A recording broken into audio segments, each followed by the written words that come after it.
ኢትዮጵያ ውስጥ ህጋዊ ፍቃድ በማውጣት የውጭ ሀገር ገንዘቦችን የሚያገበያየው ሮሃ ፎሬክስ ቢሮ የፕሮግራማችን አጋር ነው። በርካታ የውጭ ሀገር ገንዘቦችን በተሻለ የገበያ ዋጋ አቅርቦላቸዋል። ስለዚህ በካሳንቺስ ሳር ቤትና ድሬዳዋ ባሉ ቢሮዎች የፈለጋችሁትን የውጭ ምንዛሬ በፈለጋችሁት መጠን በተሻለ ዋጋ ማግኘት ትችላላችሁ። በ0956 55 53 33 በ0991 33 20 00 በመደወል አገልግሎት ማግኘት ትችላላችሁ። እሺ ተመልካቾች እንዴት ናችሁ?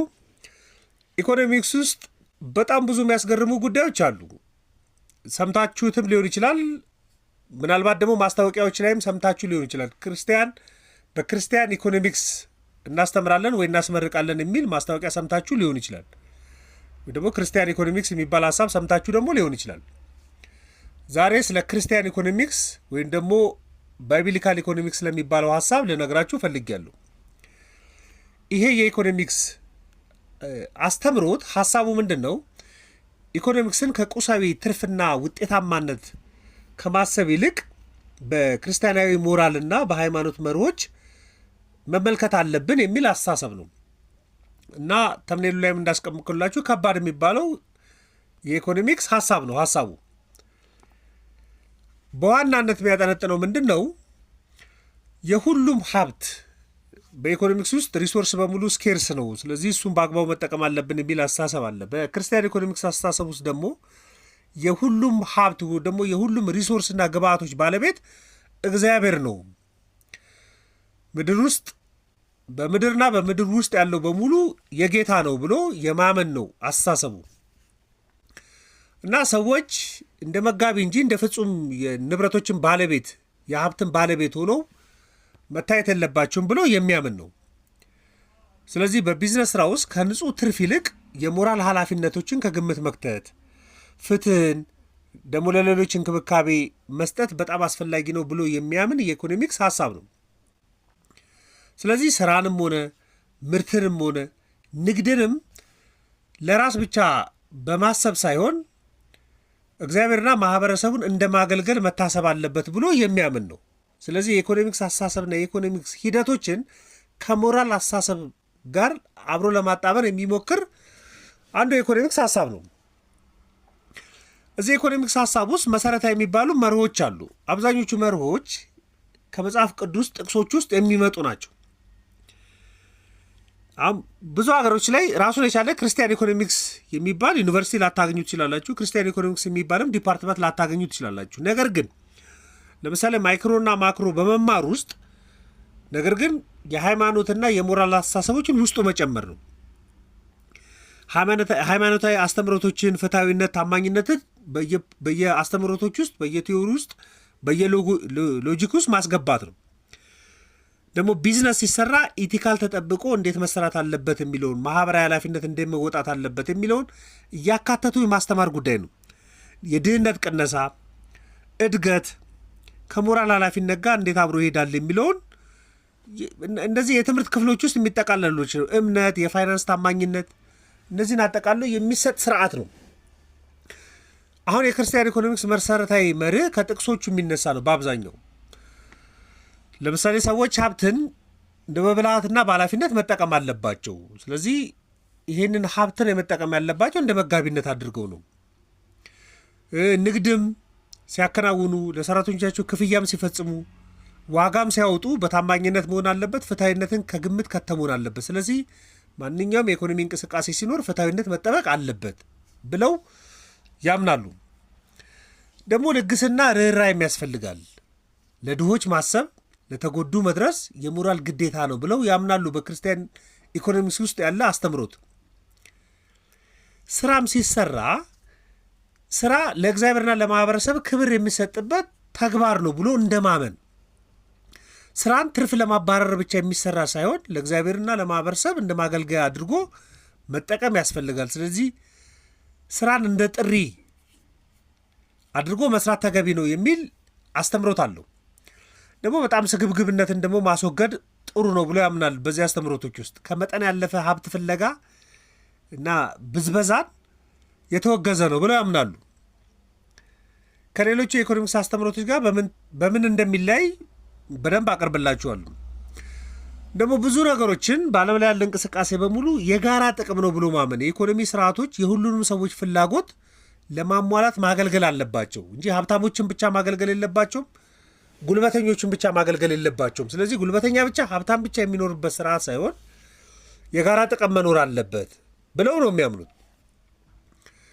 ለምሳሌ የሚገኙ ሀብቶችን በቅንነት ማጋራት ያስፈልጋል። ሰራተኞችን ማክበር ያስፈልጋል። ለድሆች አማራጭ መስጠት ያስፈልጋል። ስለዚህ በኢኮኖሚ ውስጥ የሚገኝ ውጤት በሙሉ በጋራ ጥቅም ላይ እንዲውል ማድረግ፣ በቅንነት ጥቅም ላይ እንዲውል ማድረግ በጣም አስፈላጊ ነው። ለሰዎች ማካፈል አስፈላጊ ነው ብሎ ነው የሚያምነው። ሀብት ምናልባት ሀብት የግል ሊሆን ይችላል።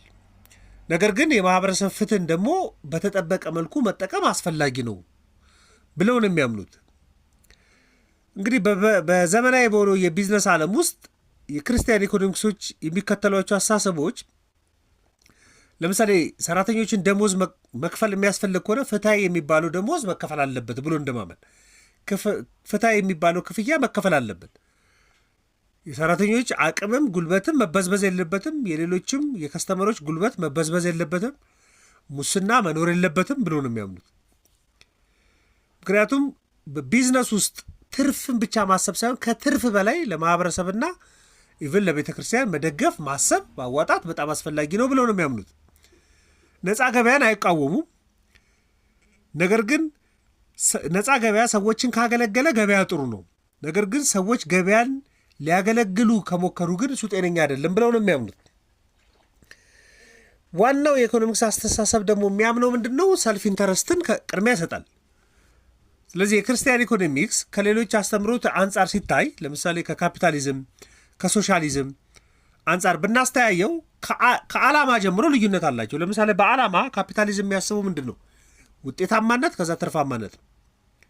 የትም ፍጩ ዱቄቱን አምጩ እንደሚባለው እኛ ሀገር ውስጥ በዋናነት እሱ ነው። ውጤታማነት በየትኛውም መንገድ ተኬዶ ውጤታማ መሆንና ትርፋማ መሆን ነው በካፒታሊዝም ስርዓት ውስጥ ኤግዚስት የሚያደርገው። በሶሻሊዝም ስርዓት ውስጥ ደግሞ ምንድን ነው ዓላማው?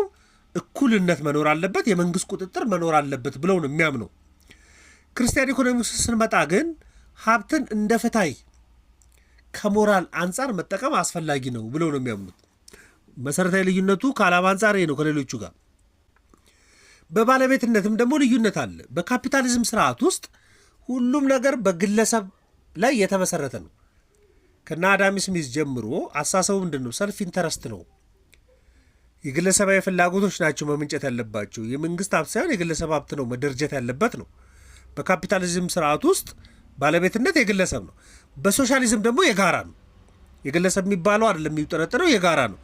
በክርስቲያን ኢኮኖሚክስ ደግሞ ሁሉም የእግዚአብሔር ነው። ስለዚህ በመጋቢነት ነው እዚህ ማገልገል ያለብን የሚል አስተሳሰብ አለበት። እሱም ልዩነት ነው።